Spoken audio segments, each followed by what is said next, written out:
When you're climbing a mountain without a rope, are you sure that you're not going to fall to your death? I mean, the truth is, you can't know. I mean, I don't know. I was raised by scientists, and I'm thinking, well, there's always some percentage chance that you're going to fall.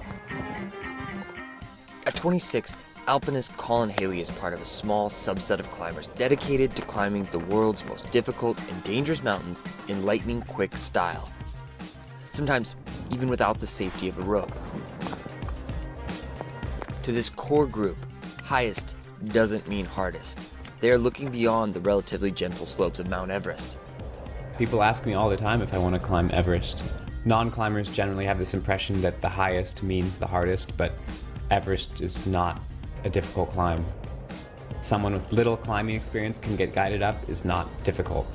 In 2010, there were 516 successful summit bids on Mount Everest. Which means, to the world's best alpinists, Everest is pretty much a hike in the hills. I have much more interest in mountains that, regardless of their altitude, are difficult to climb because they're big and steep. I mean, the bottom line is you're just trying to find the hardest thing possible. For a lot of the routes in Patagonia or Pakistan, you have to be a really good rock climber, you have to be a really good ice climber, you have to be extremely fit, you know, just as much as anyone climbing Everest or K2. These mountain faces can be 2 to 3 times the size of Yosemite's El Capitan, with up to 12,500 feet of straight-up relief. Speed and efficiency are essential to survival, so the pros and cons of every bit of gear are weighed before a big route. Sometimes alpinists forgo tents and sleeping bags. I was thinking for water bottles, we've got the 4-liter dromedary cached. Yeah. I was thinking we take just that and 2 Nalgene's.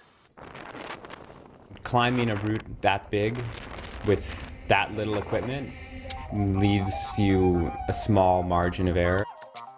On a recent trip to Alaska's Mount Foraker, Haley tested the boundaries of this light and fast approach.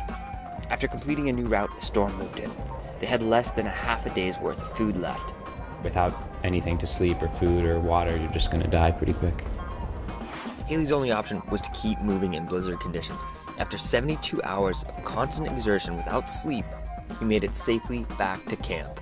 I love battling through a storm and you know, having snow blow down my neck and stuff like that. It doesn't sound like a fun thing, but just the intensity of that situation is something that I really enjoy and thrive on. Yeah, I would consider what I do a fringe activity, but definitely anyone who is dedicated to alpine climbing accepts the fact that they might die doing it.